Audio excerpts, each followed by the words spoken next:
أعوذ بالله من الشيطان الرجيم. بسم الله الرحمن الرحيم. الرحمن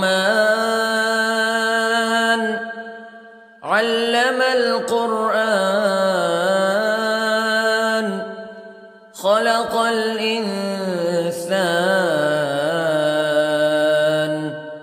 علمه البيان. الشمس والقمر بحسبان والنجم والشجر يسجدان والسماء رفعها ووضع الميزان ألا تطغوا في الميزان وأقيموا الوزن بالقسط ولا تخسروا الميزان. والأرض وضعها للأنام فيها فاكهة والنخل ذات الأكمام والحب ذو العصف والريحان فبأي آلاء ربكما تكذبان. خلق الإنسان من صلصال كالفخار وخلق الجان من مارج من نار فبأي آلاء ربكما تكذبان. رب المشرقين ورب المغربين فبأي آلاء ربكما تكذبان. مرج البحرين يلتقيان بينهما برزخ لا يبغيان فبأي آلاء ربكما تكذبان. يخرج منهما اللؤلؤ والمرجان فبأي آلاء ربكما تكذبان. وله الجوار المنشآت في البحر كالأعلام فبأي آلاء ربكما تكذبان.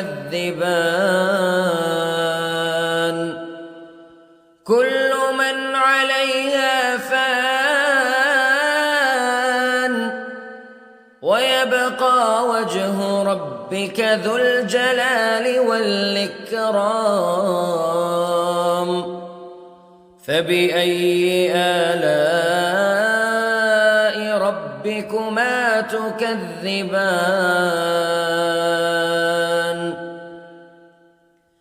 يسأله من في السماوات والأرض كل يوم هو في شأن فبأي آلاء ربكما تكذبان. سنفرغ لكم أيها الثقلان فبأي آلاء ربكما تكذبان.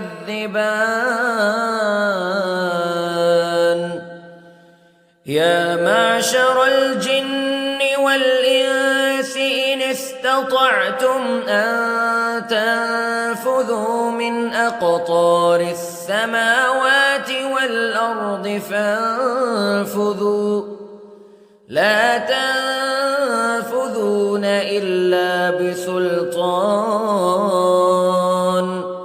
فبأي آلاء ربكما تكذبان يرسل عليكما شواظ من نار ونحاس فلا تنتصران فبأي آلاء ربكما تكذبان فإذا انشقت السماء فكانت وردة كالدهان فبأي آلاء ربكما تكذبان فيومئذ لا يسأل عن ذنبه إنس ولا جان فبأي آلاء ربكما تكذبان يعرف المجرمون بسيماهم فيؤخذ بالنواصي والأقدام فبأي آلاء ربكما تكذبان هذه جهنم التي يكذب بها المجرمون يطوفون بينها وبين حميم آن فبأي آلاء ربكما تكذبان ولمن خاف مقام ربه جنتان فبأي آلاء ربكما تكذبان ذواتا أفنان فبأي آلاء ربكما تكذبان فيهما عينان تجريان فبأي آلاء ربكما تكذبان فيهما من كل فاكهة زوجان فبأي آلاء ربكما تكذبان متكئين على فرش بطائنها من استبرق وجنى الجنتين دان فبأي آلاء ربكما تكذبان فيهن قاصرات الطرف لم يطمثهن إنس قبلهم ولا جان فبأي آلاء ربكما تكذبان كأنهن الياقوت والمرجان فبأي آلاء ربكما تكذبان هل جزاء الإحسان إلا الإحسان فبأي آلاء ربكما تكذبان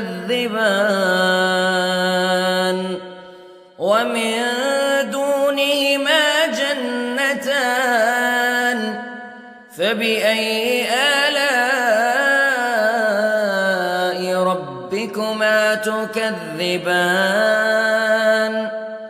مدهامتان فبأي آلاء ربكما تكذبان فيهما عينان نضاختان فبأي آلاء ربكما تكذبان فيهما فاكهة ونخل ورمان فبأي آلاء ربكما تكذبان فيهن خيرات حسان فبأي آلاء ربكما تكذبان حور مقصورات في الخيام فبأي آلاء ربكما تكذبان لم يطمثهن إنس قبلهم ولا جان فبأي آلاء ربكما تكذبان متكئين على رفرف خضر وعبقري حسان فبأي آلاء ربكما تكذبان تبارك اسم ربك ذي الجلال والإكرام